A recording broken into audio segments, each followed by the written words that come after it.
Dear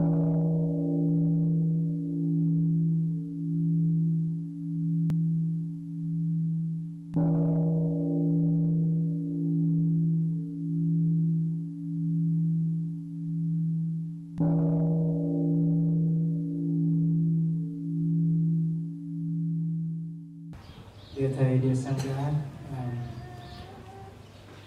on my right, we have our elder sister. Her name is Sister Loan Nghiêm.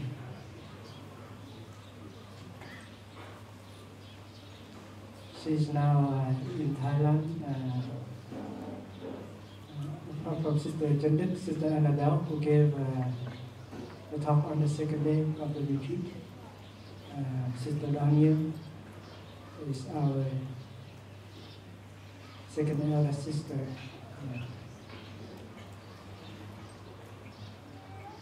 She lived in England, but she ordained and practiced in Plum Village in France long time ago.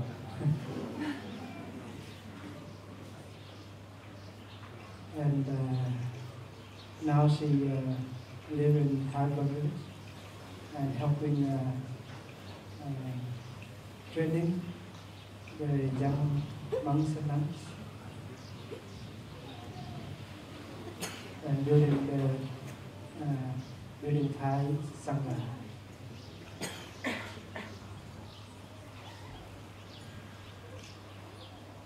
And my name is Brother Phap Nim.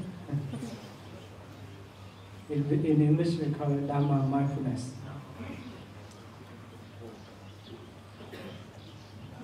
I live here in Thailand as well, and I used to ordain in France. I practiced there, and I was sent here in 2013. And I will stay here until the Sangha kicked me out.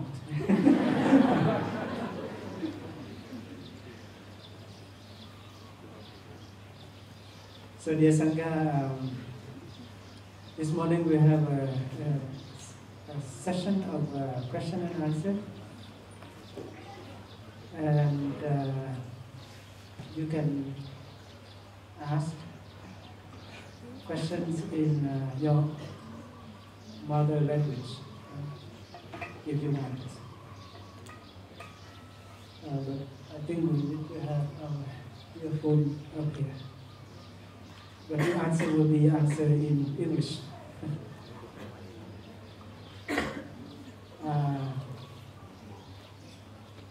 So we are invited to ask questions from our hearts, not from our head.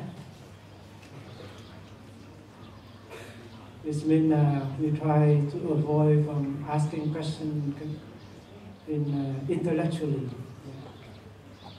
Like why was the Bodhidharma come to the east?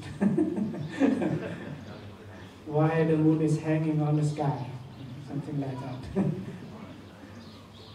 So please ask questions from your heart, questions that has something to do with your suffering, your happiness, your daily concern. Questions that has been there in your heart for a long, long time, and you have not yet found a light for it. In terms of works, in the areas of works, relationship, your personal issues, because our time is quite limited. So we only want to have a very, we so-called birth and death question. That if you don't find yet, you cannot find a way out for it, you feel that you cannot live your life. So something very concrete. something that is bothering you in your daily life, day after day, months after months, years after years.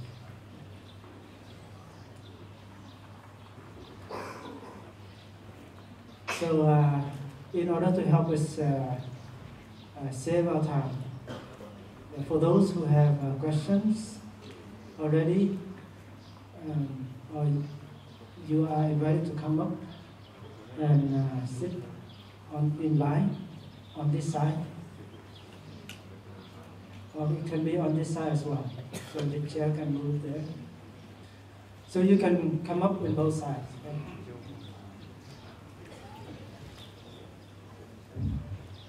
And I think we can also have some earphone nearby here, so we can, for those who can listen to the translation. If you are, if you feel shy or you feel that you want your question to be not to be known by other people, then you can write down on a piece of paper and send it to us. But we like also to have a kind of direct question. So we don't want to read the question in the piece of paper all the time. And if you come up here and you sit just behind the chair, and when you have questions, you are invited to sit on the chair. And you are invited to ask questions. But before you ask your question, we will listen to a sound of bell together.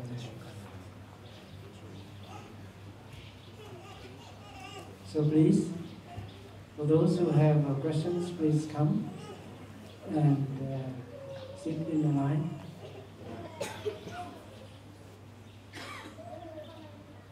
And normally, question and answer is the most interesting events in the retreat. And good questions doesn't have to be very long. So when you ask question, jump right into the point that you want to make. Don't just go round the bush. Zen is to be direct. To save time and to make it easy to grasp what you are asking about. Sometimes you can share about 20 minutes and we don't know what you are asking.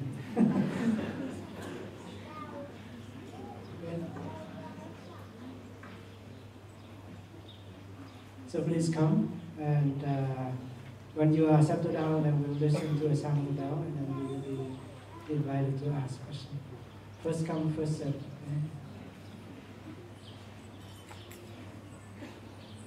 You can ask questions for your own, but you can also ask questions for someone that you love, who is not here, or someone who is here but doesn't feel courageous enough to ask a question directly.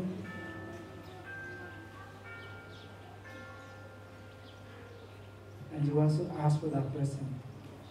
And good question can benefit a lot of people. Because some other people might have the same life issue and they can also benefit from your question.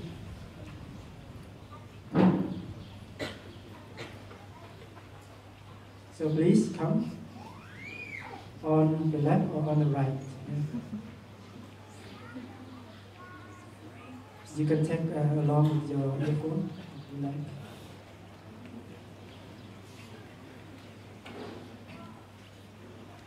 You sit on a chair. And other people, please come and sit on just behind the chair.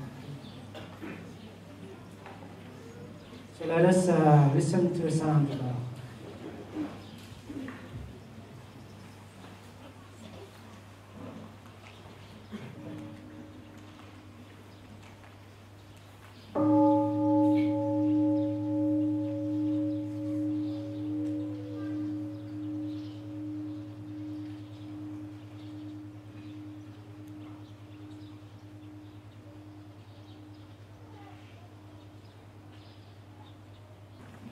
ค่ะคืออยากรู้ว่าเราจะอยู่กับคนที่แบบมีความโกรธอยู่เกือบจะตลอดเวลายังไงคือเหมือนคือถ้าเกิดเป็นคนปกติที่ไม่ใช่คนในครอบครัวหรือคนที่สำคัญกับเราอย่างเงี้ยเราอาจจะหลีกเลี่ยงไม่ไปยุ่งได้แต่ว่าพอเขาเป็นคนสำคัญกับเราเงี้ยเราจะอยู่กับเขาโดยที่เราไม่รู้สึกแย่ได้ยังไงหรือว่าเรามีวิธีรับมือกับเขาแบบที่มันดีกว่าการอยู่เฉยๆไหมหรืออะไรแบบเนี้ยเราอยากจะช่วยเขาแล้วก็อยากจะอยู่กับเขาได้แบบโดยที่มันเป็นสันติวิธีอะค่ะแบบเพื่อที่เราจะได้ไม่เจ็บตัวเจ็บใจด้วยอย่างเงี้ยค่ะ So she would like to ask the question that how can she stay with the people who get angry all the time? Like if that people is not so much important, it's okay, but these people is very important to her, and how can we handle with that in the non-violent way?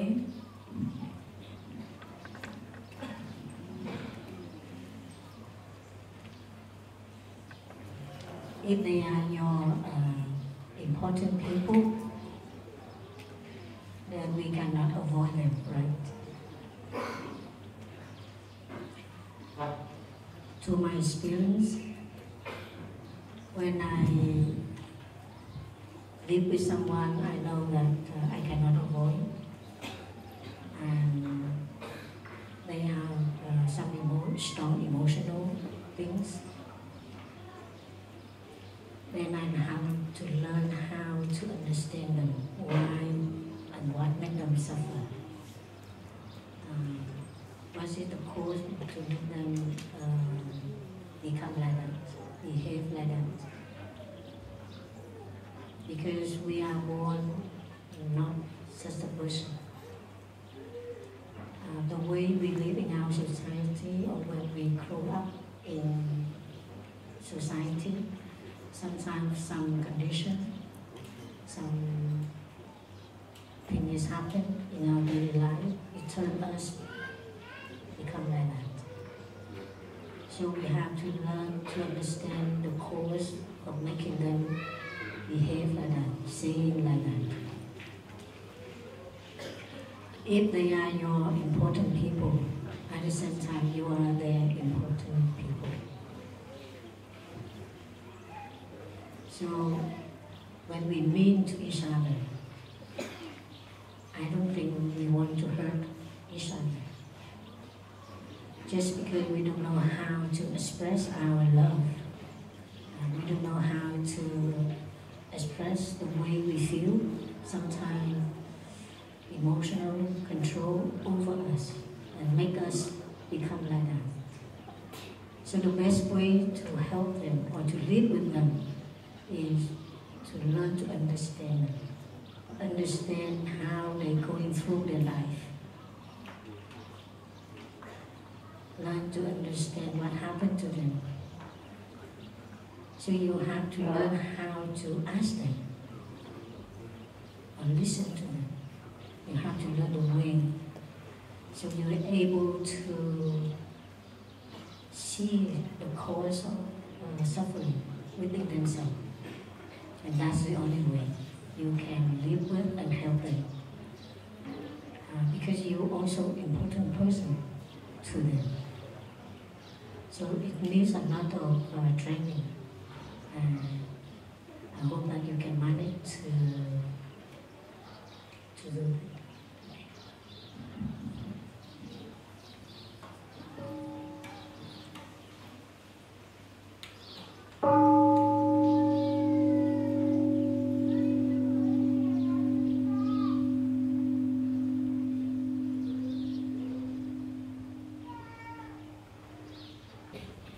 Dear Thai, dear brothers and sisters, dear friends, my name is Sumatini. I practice with the Singapore Sangha.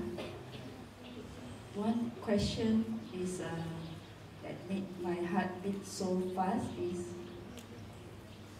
what will happen when Thai is not longer in this world, and then what we need to do to prepare ourselves. Thank you.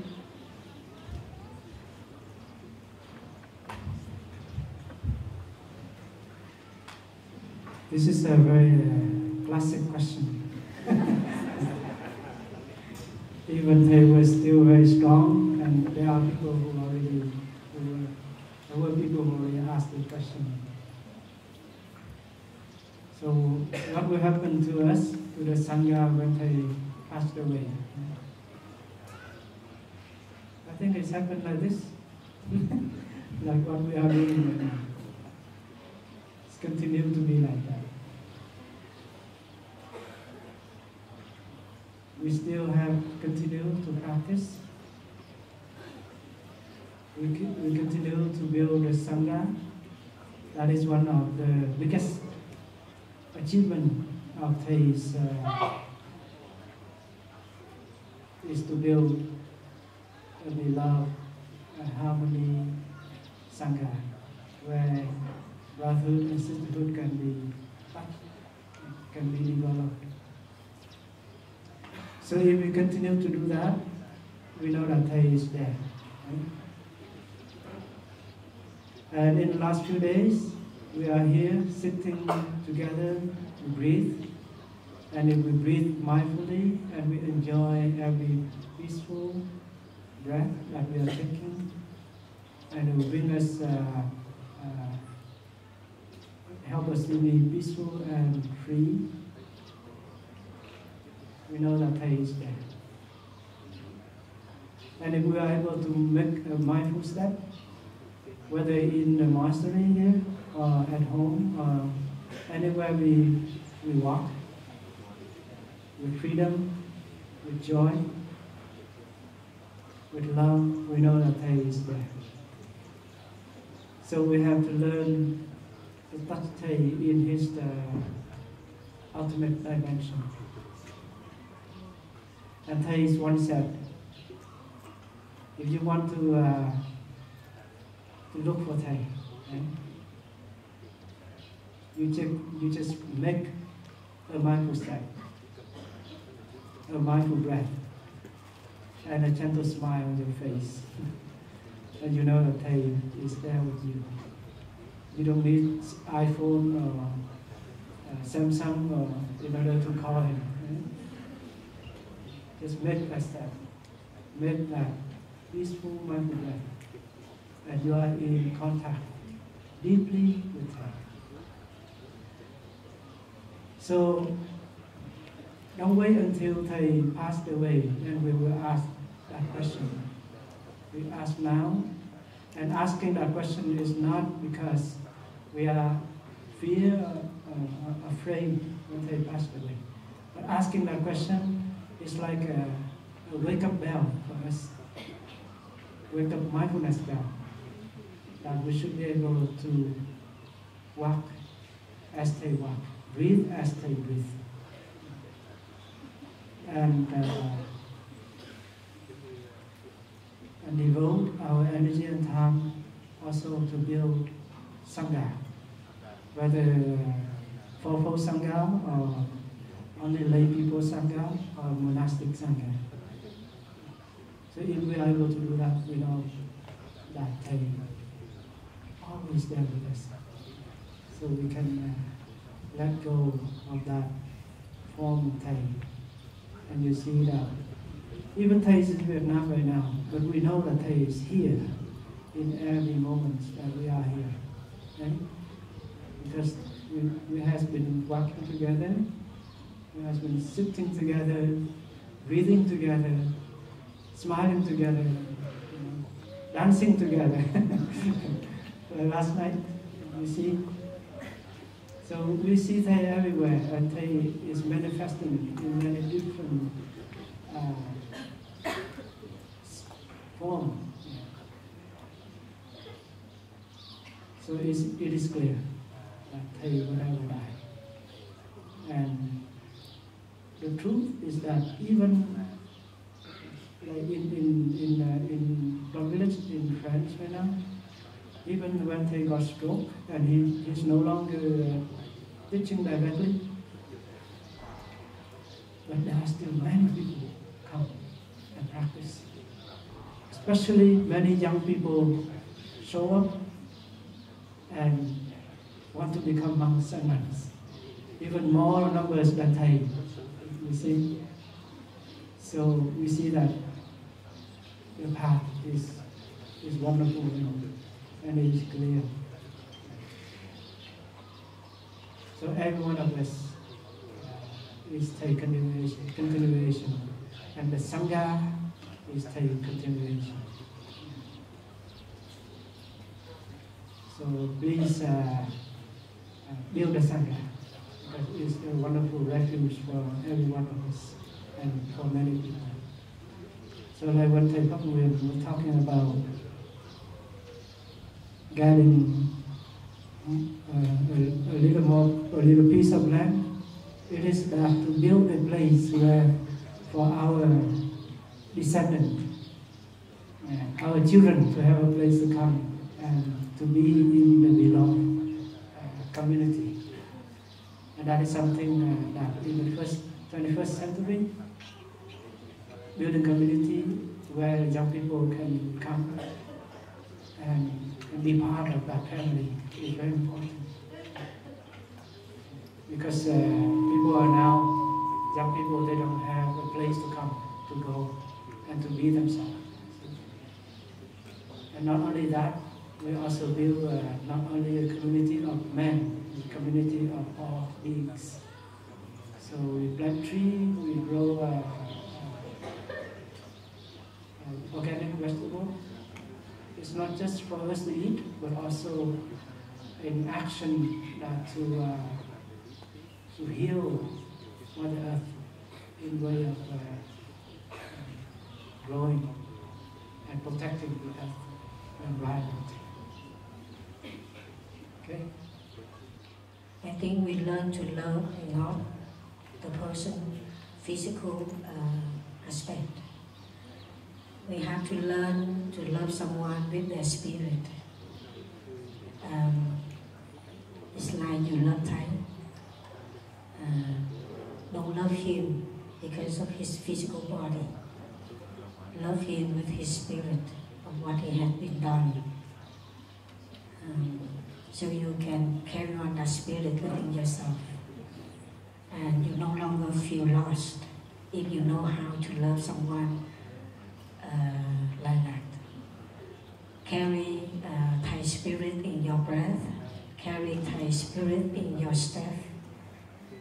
You carry Thai in that spirit, then Thai never lost. And you always be with him. And that's the way you should learn to love someone you love. Two questions in the same. It's about love.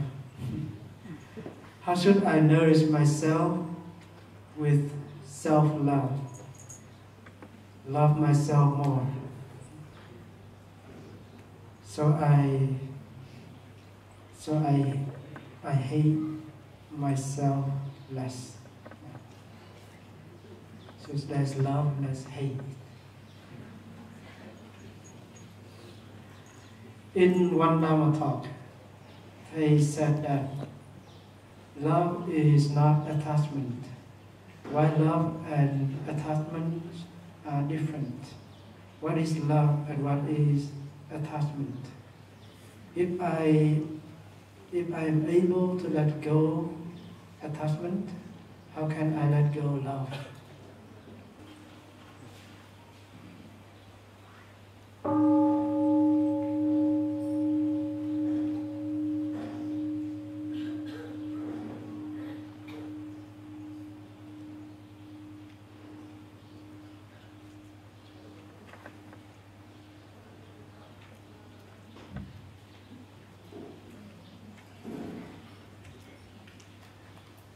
She asked me to talk about love.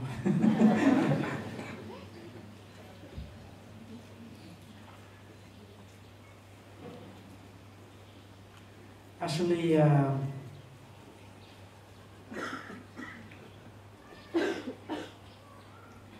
Sister Jindik, Sister Annabelle, and Dr. Prakam has talked about how we can love ourselves. Okay?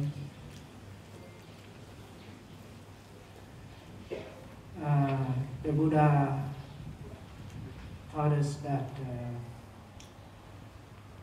we first come back to ourselves, right? Come back to our breath, and come back to our body. And when we just the practice of coming back to our breath is already the practice of self-love. Because in every day we are not aware of our breathing. We worry too much. We have so many things to do, to take care, and we are not able to really feel that we are breathing. And when we are occupied by these things, we don't breathe very properly. Our breath is very shallow, short, and we don't provide enough oxygen to our body. Right? Our body needs enough oxygen to maintain our well-being physically.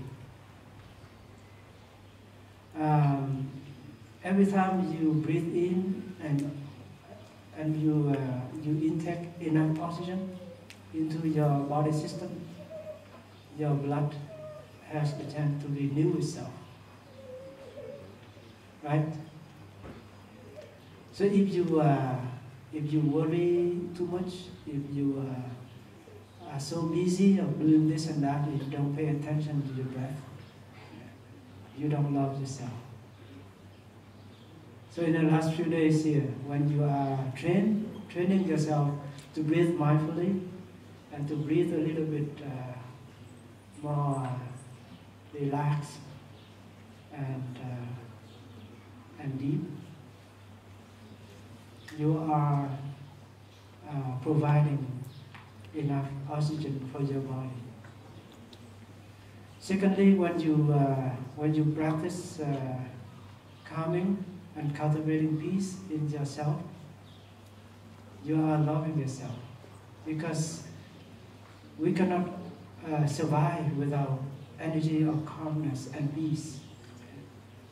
If we live in a state of tension, stress all the time, we will die very soon.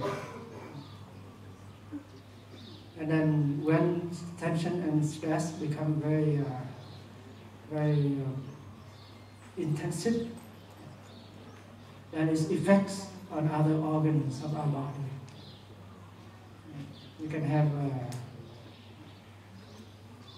stomach ache, we can have ulcer in our stomach, we can have high blood pressure, and so on. So peace and calm is crucial for us to help us stay healthy, stay well. So that is the practice of self-love. And when we are training ourselves to eat a little bit slower, enjoy every morsel of food that we are taking, then we are practicing loving ourselves. See?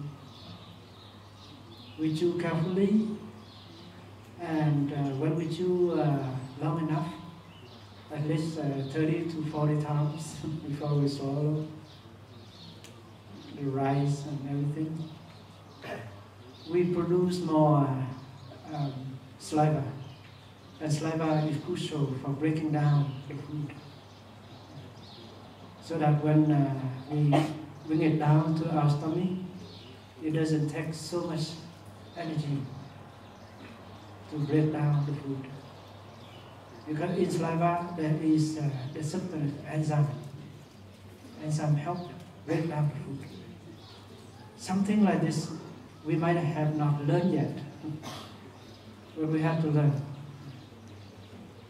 So eating itself is not to fill the hungry stomach, but we know that eating itself is also nourishing peace and love and compassionate directly to our body. So that is self-love. When you are able to open yourself and learn the art of touching the joy and happiness in every day, you are loving yourself. So you don't fall into the state of complaining. My life is suck. Nothing is happy. Nothing is joyful. You see, but the world, life is full of many conditions for us to feel joyful about, to feel happy about. So you have to learn to recognize and to cultivate that moments of joy and happiness. And this is something Sister Annabelle has told us right on the second day of the retreat. And then she also taught us how to embrace, accept our pain and suffering. To love is to accept, first of all. Yeah. So whatever is happening, whether that is very disgusting about ourselves, something that is there that we don't like, we need to learn to accept it. And acceptance brings peace to ourselves. So when you're able to embrace, to accept, and to love something that is not easy to love within yourself, that is love. So you don't have to get rid of it. You don't have to reject it. You don't have to kick it out from your system. Yeah. Because you know that suffering is part of your life. It's like the garden. Compost is part of the garden. Without compost, you cannot grow vegetable flowers. So a good gardener will not throw away the compost. Right? She or he will keep it and turn it, make it into usable, and nurture the plants, the vegetable. You see. So that is why to love, first of all, to embrace, to accept, and with the practice of mindful breathing, mindful walking, and so on, we can be able to do that. Later on, when you are peaceful and calm enough, you are strong enough, stable enough, you will look deeply into the nature of the suffering, and you will be able to understand about it. And when you understand the nature of the suffering, understanding will rise, and you will have the capacity to transform your suffering into love. So, something that you hate yourself, and the part that you hate yourself is only a small part of your true reality. It's like in a garden. There's only a few trees dying. Doesn't mean that the whole garden is dead, right? So you have to recognize that you are more than that few dead trees. You are the whole garden. So in that whole garden, there are so many beautiful things in there. Your body is also a garden, and your mind is a garden. So your body has many wonderful things that you can recognize. Say that you don't like your finger, right? Your index finger. Doesn't mean that the other finger that is bad. Right? Other fingers are also beautiful. Say that you don't like your nose, but someone will say that, wow, your eyes is beautiful. You see? But when you don't like your nose, then you see that your eyes are so ugly. That's how we see things. So we have to change our way of seeing things. Even our nose is not that bad.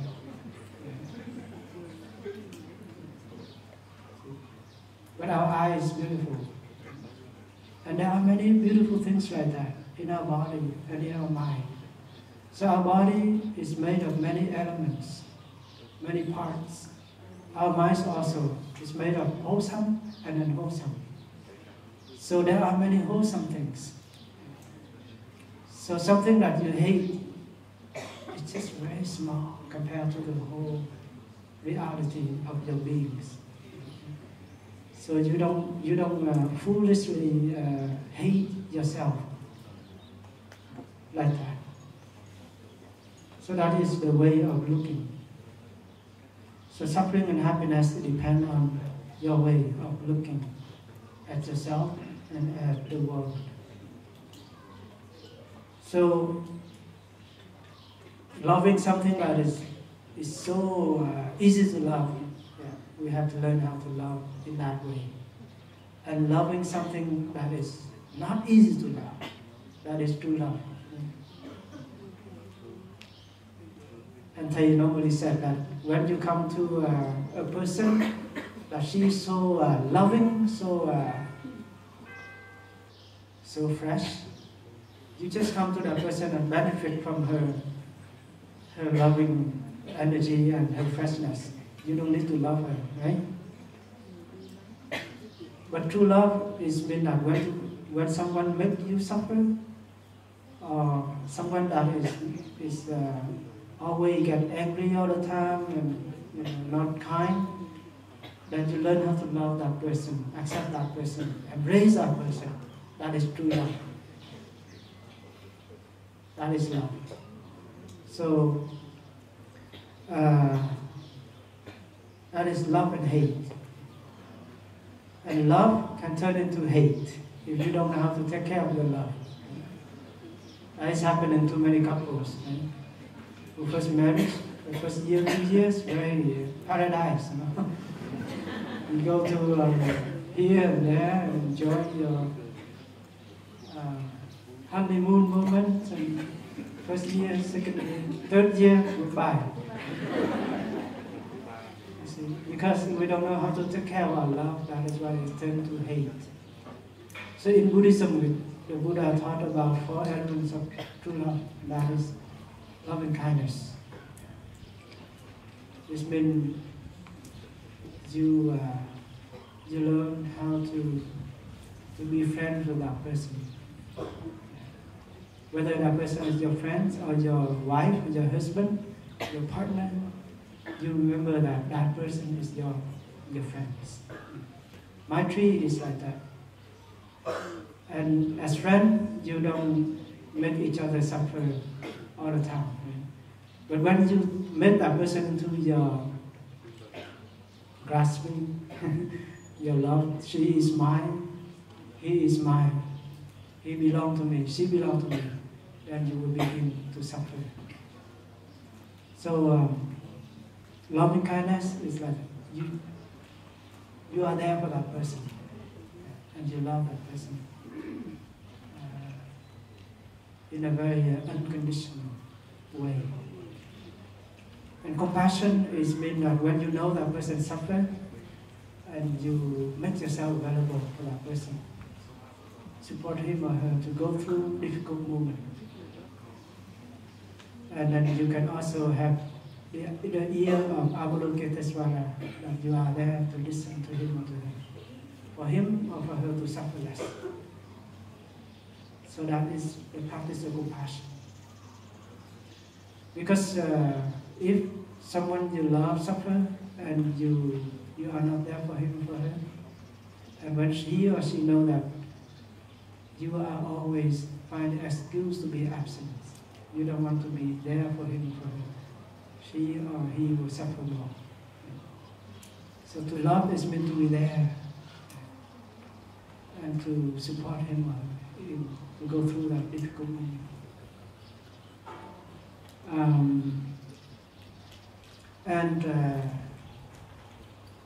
Compassion and joy. Joy is the third element of true love. Joy here is mean you just become joyful yourself. You become a source of joy. Then you can offer that joy to him or to her. And in this practice, it also means that you don't compare, you don't attach, you don't you don't jealous. So if you see someone is doing something beautiful, good, and you also feel the joy, you join the joy of that person. Instead of sitting there, like if Sister Don gave you a good Dharma talk, and then people are praising her, wow, you are so wonderful Dharma teacher. And if I work in the kitchen, right, and I see that, I feel jealous about her. Yeah. And that is not joy.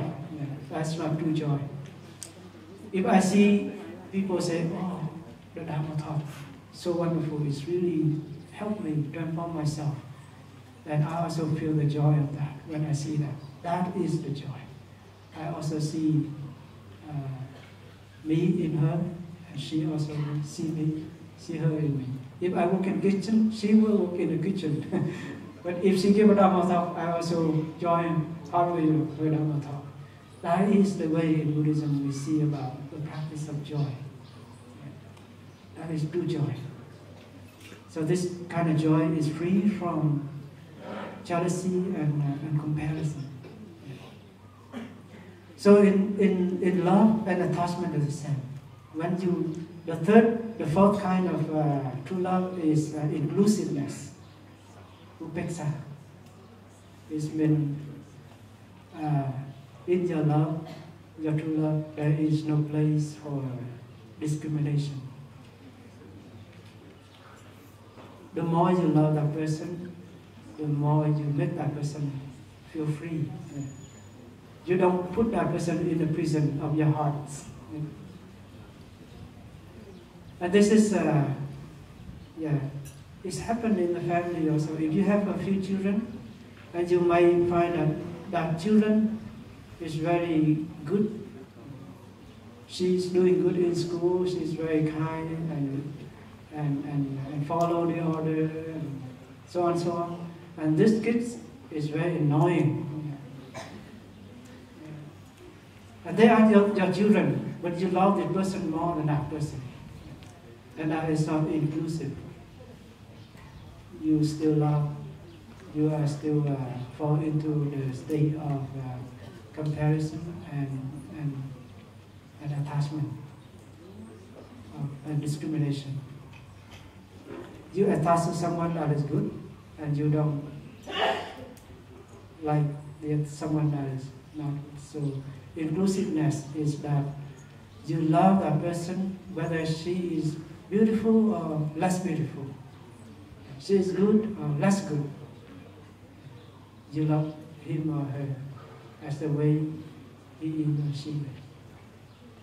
And slowly, when you have enough compassion and love and peace like that, you will be able to help that person to transform himself or herself.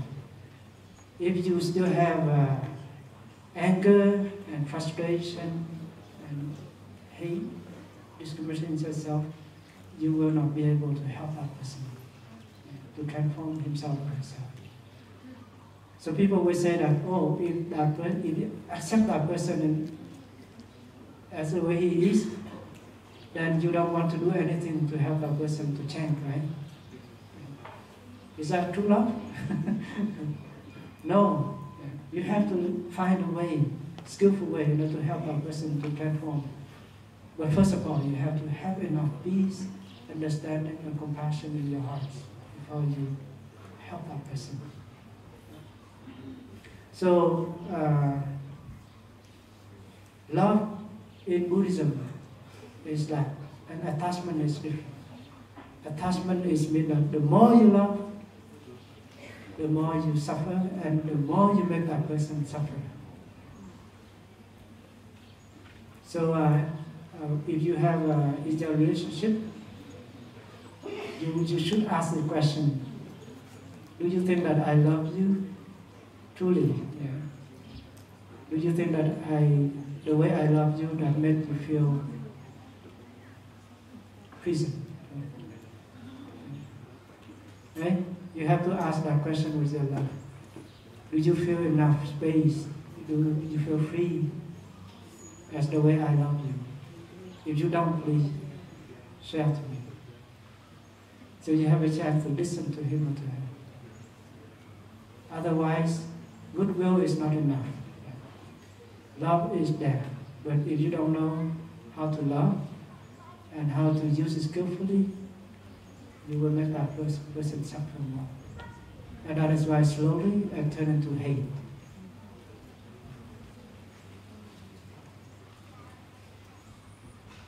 So don't let go of love, okay? Because our life is made of love, and if we don't love, we cannot live our life. Love is a true substance of life. So if you let go of love, you have nothing to live. So the monks also have love. The nuns have love. And the love is directly to many people. That is called the bodhicitta, the mind of love. If the monk and nun does not have that mind of love, he will not be able to continue as monks and nuns.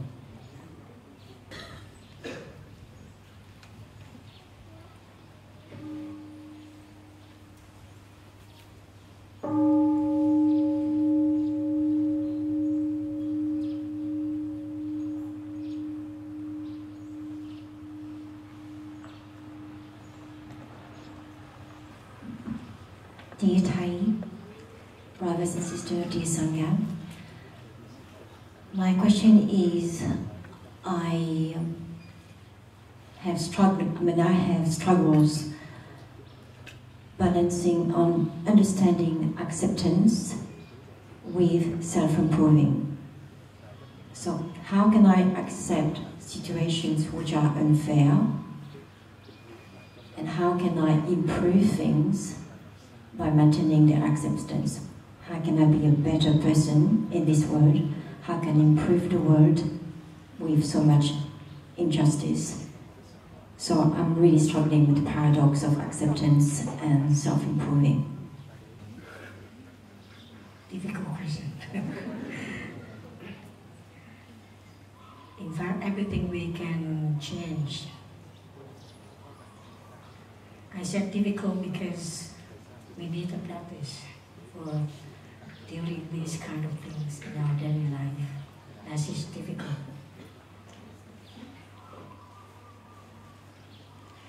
If you can manage to change yourself, like you said, you want to be a better person,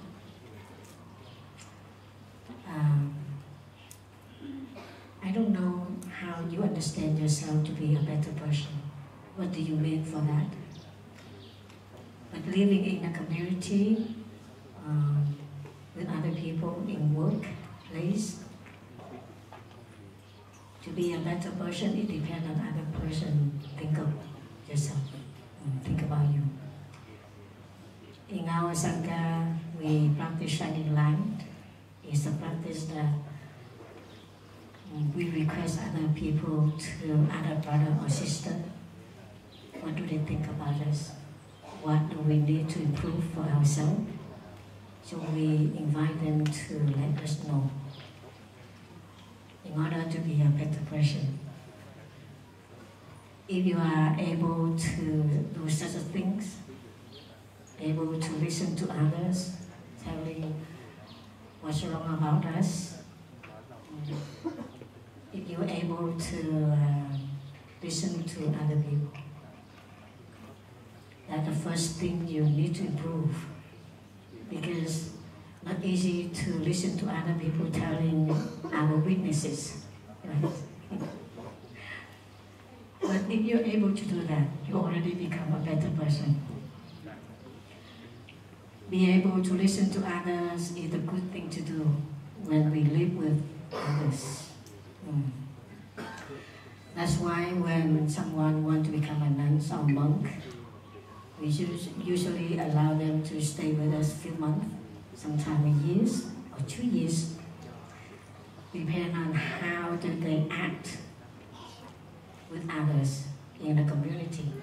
If they are able to be in peace, I know that everything is easy to say, but not to do. That's why I said difficult, because I want to know how I can convince you to see the benefits of practice, so you are able to develop yourself in order to become a better person. So if you can see the benefit of being listened to others, able to listen to other suggestions, listen to other telling you what needs to be done. If you are able to do that, you already make a change. Secondly, when you ask about how you can stand with the justice and fight for it, because the situation is unfair, that's how in the society will go for it. They fight for it. They make a big deal of it. Usually people get angry. That's the way that they want to shout and to make it clear to the world what is happening. But that's not the way Buddhist teaching, Buddha teaching. It's like if you know the history of Mahatma Gandhi, how he fight for injustice, unfair. There is a lot of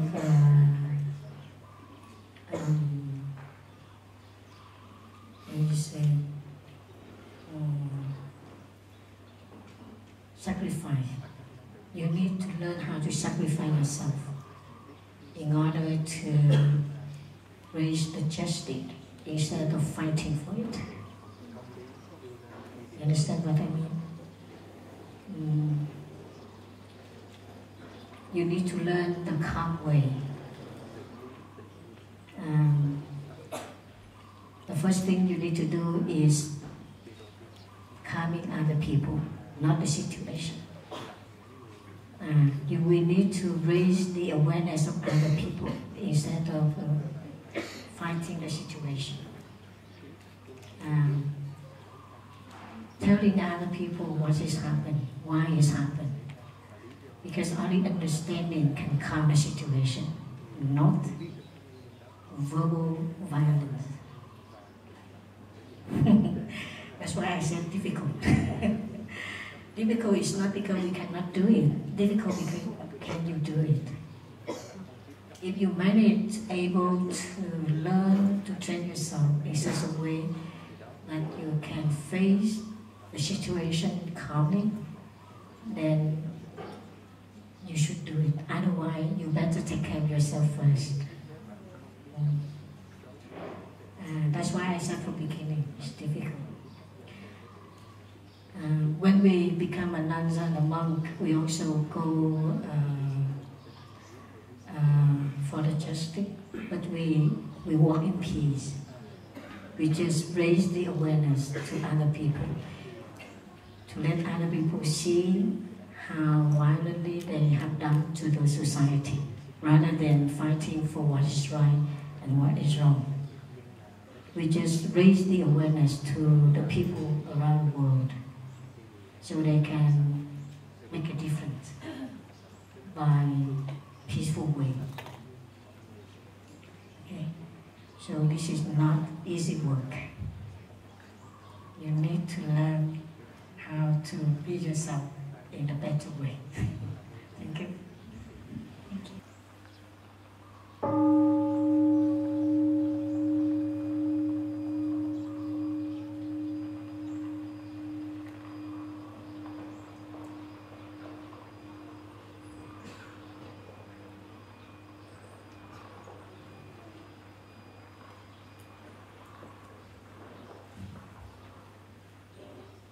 各位法师，各位同修，大家好。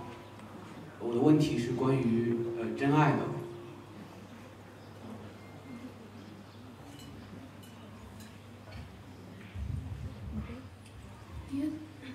Dear Thai, dear friends, my question is about true love.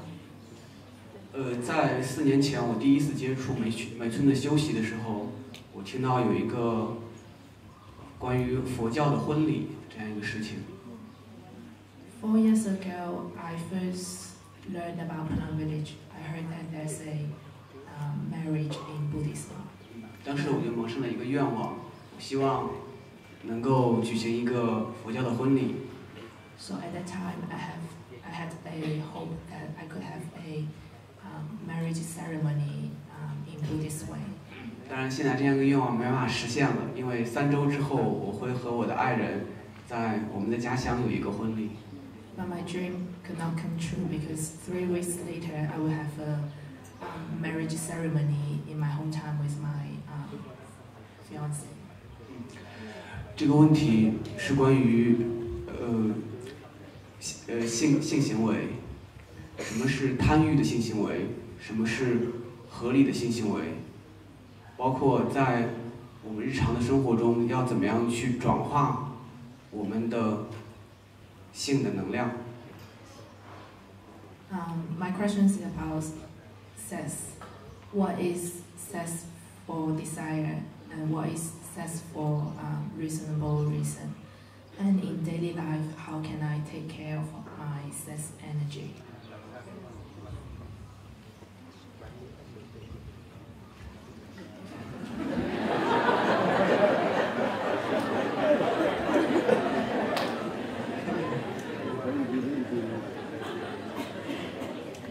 Okay, I'll take the question. Yeah, also another question written on the paper is kind of in the same content. In the True Love, in the 5 mindfulness training, 3rd mindfulness training, I am committed to learning appropriate ways to take care of my sexual energy. What are some appropriate ways to take care of energy? Take care of sexual energy that the monastics here have to learn.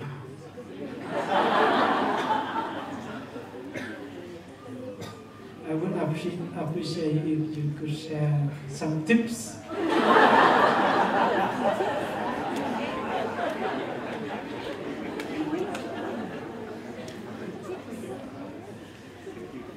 Yeah, we know we engage Buddhism, you know. So we have to kind of face these kind of questions. Actually, something like this, talking about sexual energy is not something that in our community are not talking about. And Thầy, our teacher, he even has a whole series of talks about this for monks and nuns.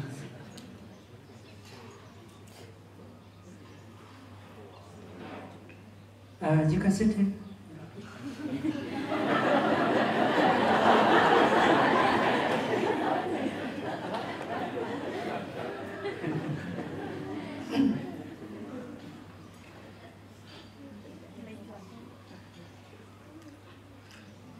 So first of all, we have to know that sexual energy is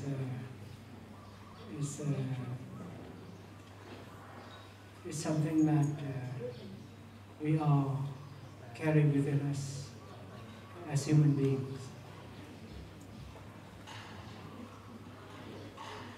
And sexual energy is a natural kind of energy that all, not only human beings, but animals, and they also have this a kind of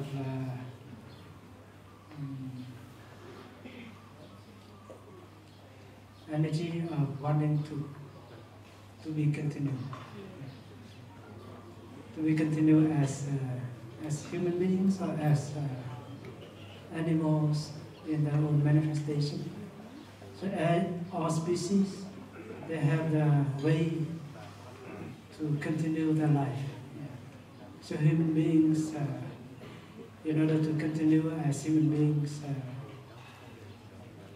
in our own manifestation, this energy is for that. So when we see this, then we see that it's not bad. Sexual energy is not bad. But as monastics, we are practicing chastity.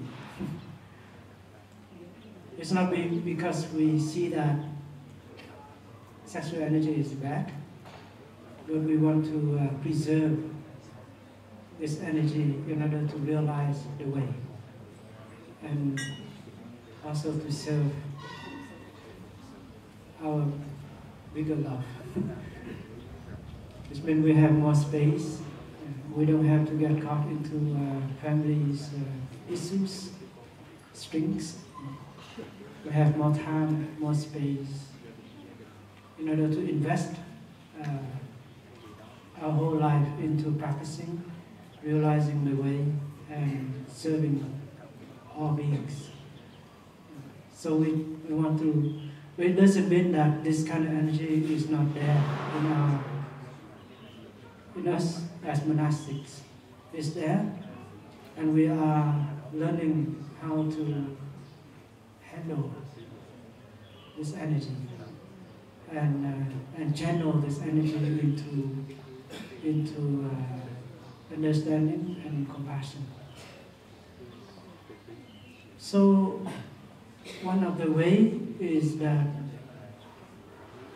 we, of course, we live in a community where our six senses are not exposed to the images and sound like worldly people out there.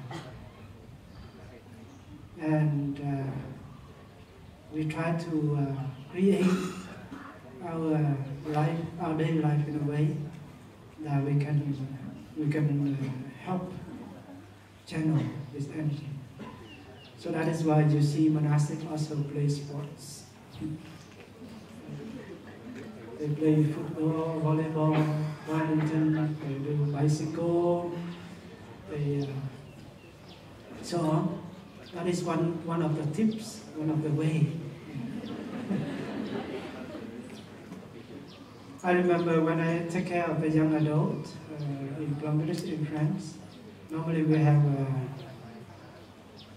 a lazy day, next day. And then today, we got the young adult and we together for a week or 2 weeks or so. And we also know that they have a lot of energy, right? So for men, I normally organize a football match in the afternoon, evening at 7, 8 evening. So after 2 hours of running on the field, you know, they go back and they go to sleep. So I don't have to worry about too much about them. So I can sleep peacefully. And the next day, you know, we organize a trip together with adult women and men, young men. We have tea, we have singing, we have sharing, and hiking and so on. So there is a healthy way that we can handle this kind of energy.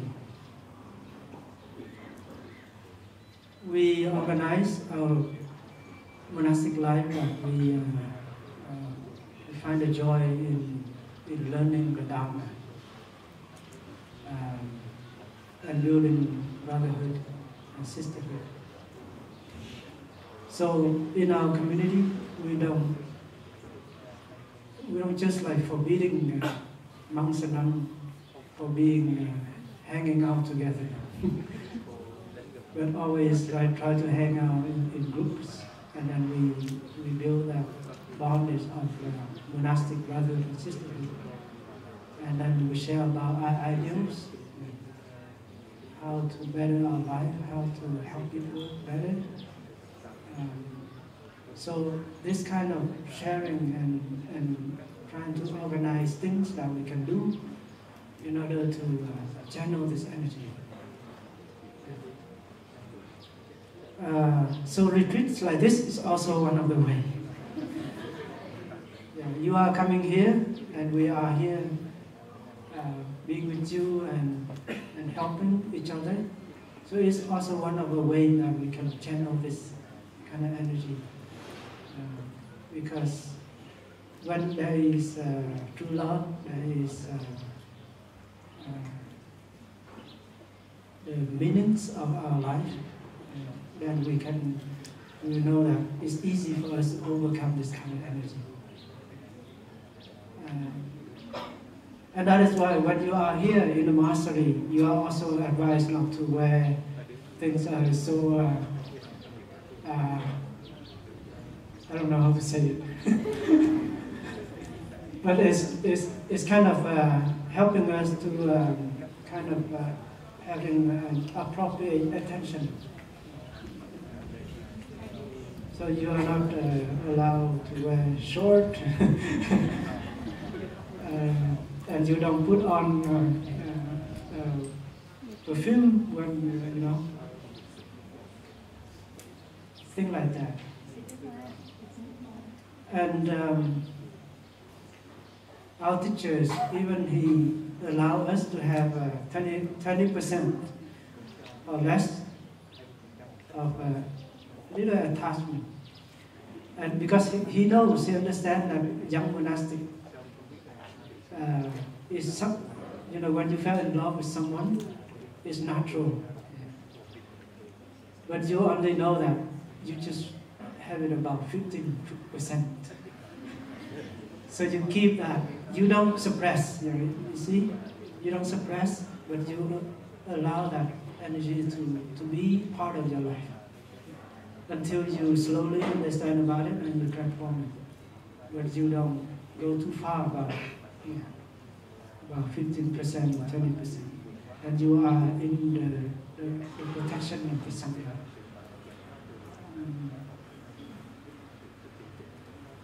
There's a way. Another tip is to eat vegetarian. Because when you eat more vegetable, you don't nurture that seed of craving. Because in animals, in meats, that energy is more strong. In vegetable, it's quite very safe. So that's why eating vegetable is one of the ways. Eating vegetarian. And we are full-time, you are part-time. Not only part-time, a few days a month. That is why our teacher advised everyone to have at least 2 weeks being a vegetarian. So we have to learn to change our diet. One of the ways is that in the evening we try to eat less. Less. Because if you eat too much, then your body is having too much energy. Especially when you drink alcohol and you eat cheese and you eat meat in the evening. I know some countries they eat big meal in the evening, like Holland.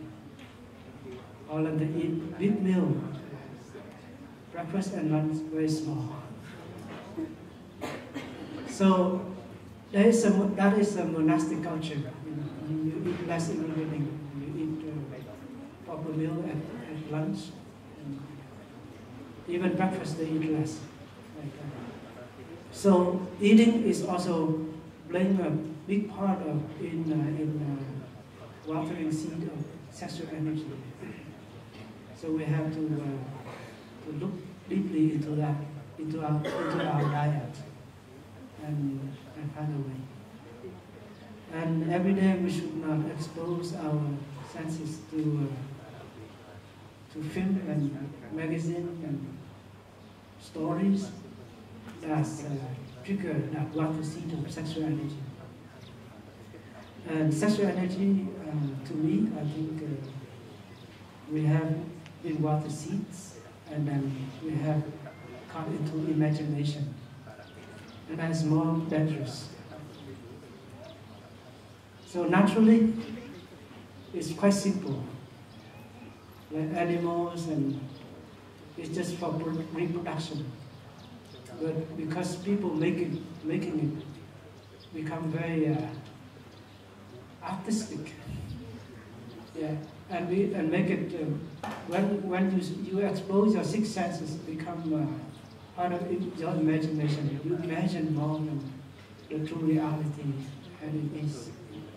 That's why we get so caught into it. You see, so it is a big part of our life, and we have to learn very deeply about it.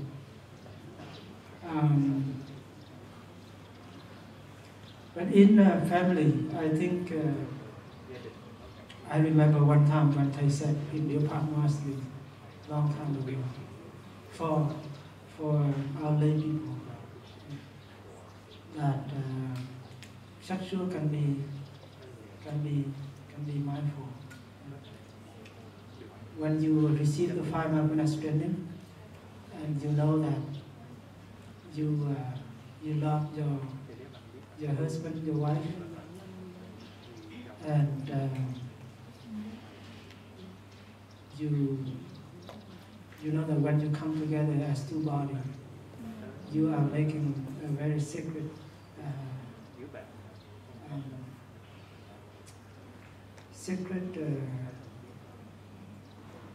action of you want to continue the nations, you want to continue your ancestors. That's why you give birth to a new baby. It's not because of pleasure, but because you want to your family, your ancestors, your nation, or your nation as human being to continue. That is why you are coming together. It's not because you crave for sex. That is why you want to come together. So this is a part that you are practicing according to the 5 mindfulness training.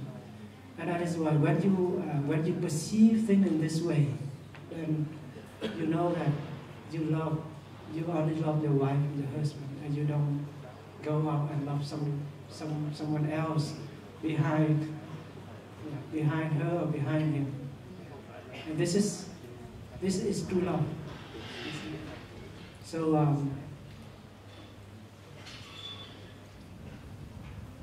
so that's how I think the monastic is trying to learn about this part of our reality. And of course, sometimes you can find monks and nuns, they can attach to each other.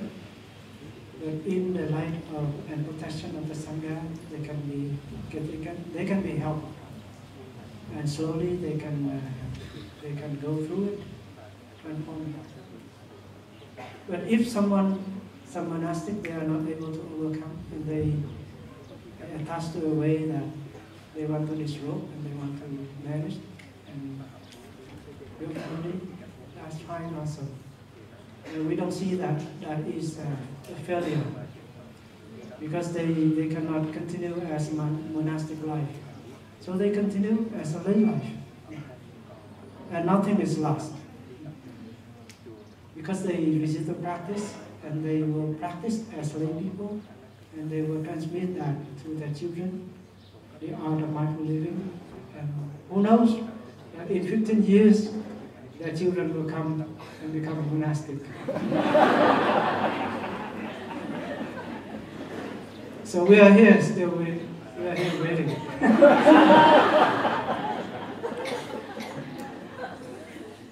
But yeah, if you as couple or at marriage family, if you are able to practice the 5 mindfulness training, especially the 3rd mindfulness training, you know that you are you are doing the part of serving the society. We try to help to making our society healthier, where people love each other truly. And we try to reduce the percentage of divorce in the society. And you can do that and become a role model for other couples, other families. Because if you are happy as a family, you know that your children will grow in a healthy family. And you know that if your children grow in a healthy family where they feel love, where they feel understanding, and where they know how to live their life mindfully, you know that our society will have a future. So it depends on you a lot. So it is a big topic, I think, and we have to continue to learn about it individually and collectively. And monastic, we also learn about it because we also have to take care of ourselves, but we also respond. We need the insight to respond to you. Something like this kind of question comes to us all the time in retreats. And we are also practicing with young people, and we have to share about this. So anyway, in order to transform this kind of energy into I said that we channel this energy into the energy of true love, of understanding.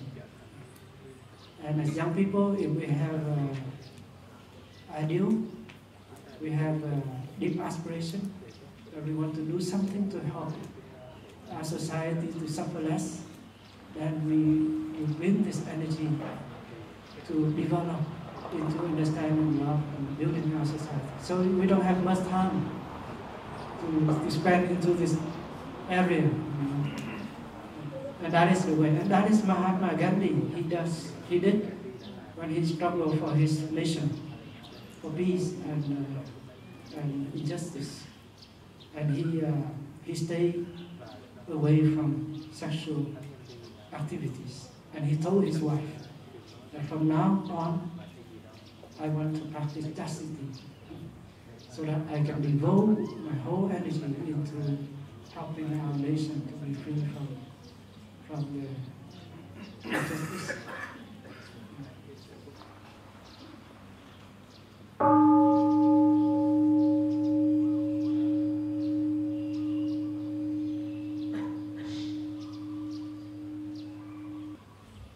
Dear respected Thai, dear Sangha, our environment and education group usually take our guests and students to the forest.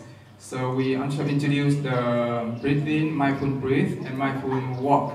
But teachers, would you share and teach us more about tree hugging? And so we can introduce tree huggings and some other mindful activity in the forest. So our guests and students can connect the nature deeper. Thank you. I had a chance to I went to Sequoia Park in California, and the trees there are so huge. Like a sequoia tree is big enough for 20 of us can hug around. So when we went there as monastics for 7 days picnic. So we went around and do hugging that tree. And we learned that the government, they protect that tree. Because in the past there are people who crazily want to knock down those trees. First they want to find the wood, they get the wood out of it, but actually sequoia tree, the wood is not very solid. It's like a toothpick. But the tree is beautiful. And then even some crazy, some American men, they want to knock down so that they can become a legend. So they have a very strict law to protect this tree. If people destroy this tree, they can be killed at any time. Because they are tall and big.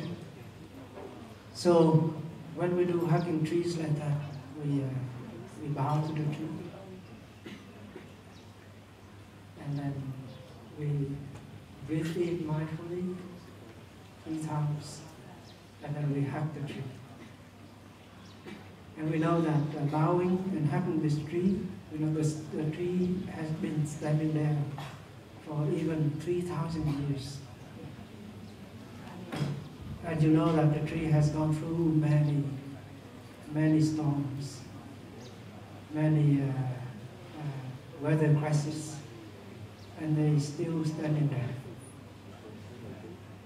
And in Asia, we think that the tree has the spirit. And even in Buddhism, we know that the tree has consciousness. So we are part of the tree, and when we come home and we hug the tree, it's like we are hugging. And we are receiving a wonderful, solid, stable energy from the tree. And we know that we are so small, so young. And we also appreciate that the trees continue to stand there for us to be here, for our ancestors to be there. Because without tree, we cannot survive, we cannot be ourselves. And this is the teaching of interbeing. And when you feel unshaky in yourself, you feel weak, you feel that you are not able to overcome something in your life, sometimes hugging tree can help you transform yourself. Because you know the tree have a wonderful experience of going through many hardships in their life concerning weather changes. And they are capable of learning in order to continue to survive and to stand there solidly. So hugging a tree like that, you can receive immense spirit energy from the tree and can help you overcome. Or at least is embracing you and soothing you from your pain and your suffering. And when you are hugging a tree like that, you have a lot of deep gratitude to the tree. And that is how you want to protect the tree. You want to protect forest. You want to protect nature.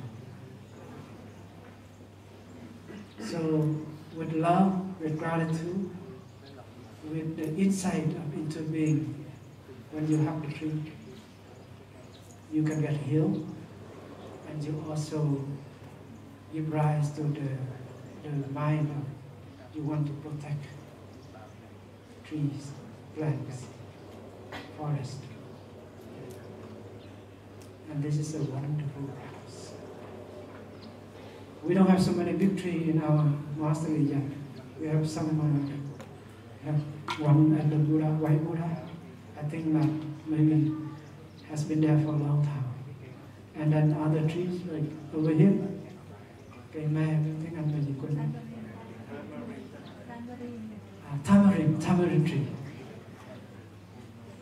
I think they are about 100 years already, because the tamarind tree takes longer time to grow, because the wood is very solid and flexible. So something that taking slow to grow, normally the wood is very solid, strong. Okay?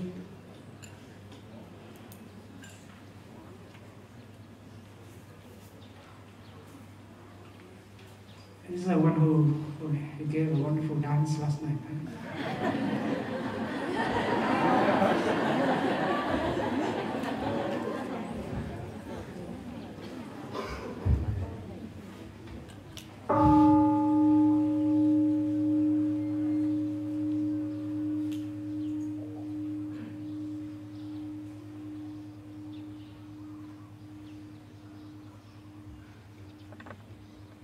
I have two questions.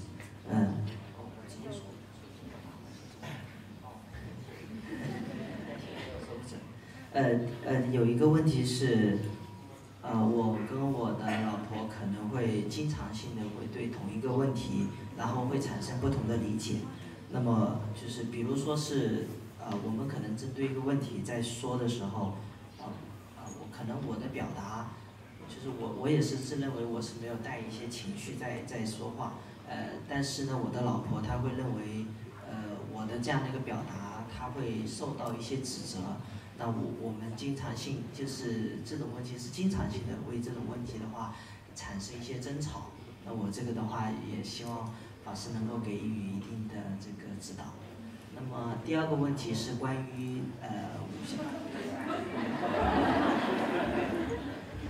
I have two questions. The first one is my wife and I always have different opinions about one thing. So when I express my opinions, I do not have intention to hurt her or have other emotions. But my wife may receive a feeling of blaming. So we always have quarrels, like have disagreements about this all the time. How can I deal with this?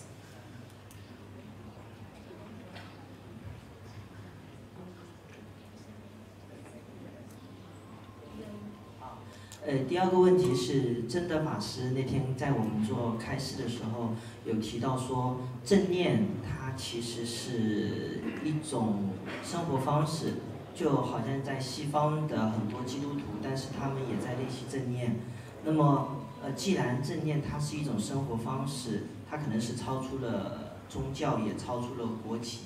那么，我们在我们在做。就是接受五项正念和不接受的话，这里面是有什么区别吗？In the Dharma talk Zenda gives, she said mindfulness is a lifestyle. In the Western country, they have double belongings. So for the Christian, they can also practice mindfulness. Mindfulness is boundaries between countries and religions. What's the difference between I accept 5 mindfulness training and I don't accept 5 mindfulness training? Like, he want to ask what's the difference? Like, if we practice mindfulness in daily life, why do we have to accept the 5 mindfulness training? What's the difference if I don't accept and practice?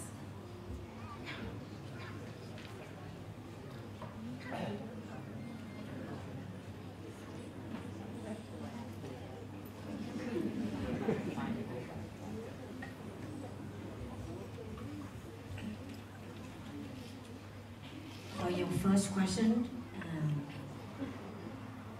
when I listen to your first question, I wonder why you get married in the first time.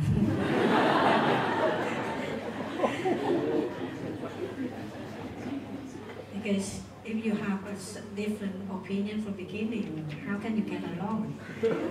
So, issue is not from beginning. Maybe it is like my brother already shared from beginning. When after marriage for a few years, we don't know how to nourish love, so it's become like that.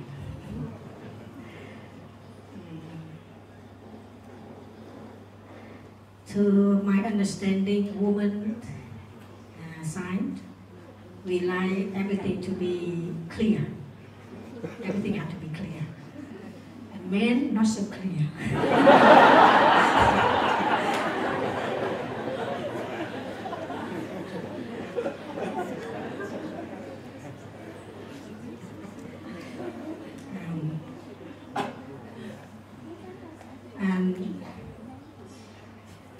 women have a lot of time, patience to listen to men talk, but men, it seems, have no time to carry the talk.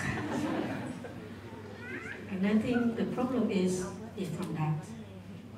You need to learn how to spend more time and to talk clearly to your wife. In our practice of beginning anew, anyone who wants to practice beginning anew, they need to find out the time so they can spend more time being together in order to renew their relationship. If you really want to understand your wife, what you want to understand yourself, you two need to find a lot of time and talk. I think usually the more we be together, the more we feel like someone already knows us, so we talk less. That is wrong perception.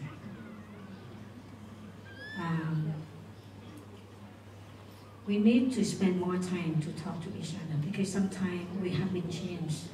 Not because we want to change, but the environment, the society makes us change. The way we think about things, the way we think about relationship, about family.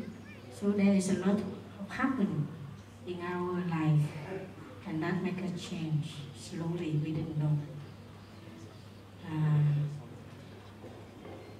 So I think in order to deal with the first question that you want to know how to solve it, is time. Only time. Nowadays, people are not patient, to spend time to each other. That's why we lack of understanding each other.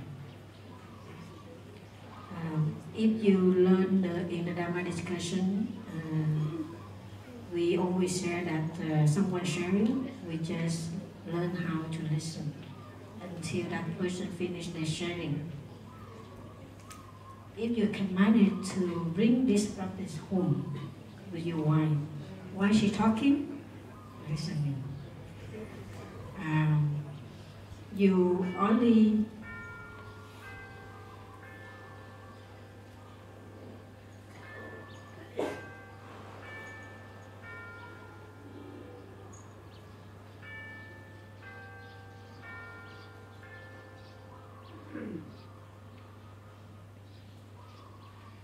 You only need to wait her finish her talk. That's good enough. That's why I need from their husband. That's my understanding. And you need patience to explain to her word by word if she has something doubt. If you can manage to do that, you can beginning a new your relationship to your wife. Okay? Good luck. For your second question, in fact, in the practice of mindfulness, if you know how to practice it, you already practice the 5 mindfulness training. Because the start of every sentences in the 5 mindfulness is aware of suffering. Awareness is mindfulness. You only bring your awareness in a situation, in every situation. Whatever is happening, if you recognize right away, you know exactly what to do and what not to do, what to think, what to talk, and what not to think and what not to talk, even with your wife. If you know how to bring your awareness in that moment, you can see what happened to your wife. You can see how she expressed on her face. You can look at her body, how she feels. Nowadays, people, when they talk to each other, they don't look at each other. They can back to back, not face to face. That we need to change. Face to face is being mindful. You want to know what exactly at that moment. So practice mindfulness. You can practice 5 mindfulness training at the same time. even you take it or you don't take it, because you bring your awareness in your life. But taking five mindfulness training is a kind of commitment. You really want to make a change. That's why we want to take my five mindfulness training. It's like, it's easy for me to be vegetarian because I'm a nun. I cannot eat meat. Even I'm craving for meat, I cannot eat. Because the way I dress, the way my appearance protect me. It's like when we went to China in the past, people when they saw us, they know exactly we are vegetarian. They just offer vegetarian food. So if you really want to make a change, you will take the five mindfulness training because your commitment is strong enough. You will want to go into that direction. If you don't want to take five mindfulness training, you can change your mind. You can change your feelings, right? So this is a kind of truly to yourself. You want to take it because you want to truly live differently. Every time I want to do something, I know that it is hard. I always talk to my younger sister. I want to let them know that I want to do it. Because I know that there are times I want to do it, but there are times I'm a little bit lazy. I don't want to do it. If I didn't dare to talk to others, it means that I cannot make a commitment. Then it's easy for me. If I don't talk to anyone that I want to do that, then I can be different. I can release myself, I can relax, I can be lazy. But if I talk to my younger sister, then I cannot change the way because I already talk out, speak out my word. And if I want people to trust me, believe my word, then I have to do it. So it's the same way if you want to take the five mindfulness training and you show to your wife, I'm taking the five mindfulness training, then you have to do it. Otherwise, they don't trust your word. I don't think that many people have the courage to take a five mindfulness training because they feel that they're not strong enough. That's why in Love Village, we didn't ask people how to take the five mindfulness, the hold of it. Some they just took the first one, some they took the second one, they always left the third one. Then I know something wrong with them. They can tell, we can tell. How strong they are, how weakness they are. It depends on how strong commitment you want to make, you want to take. Okay.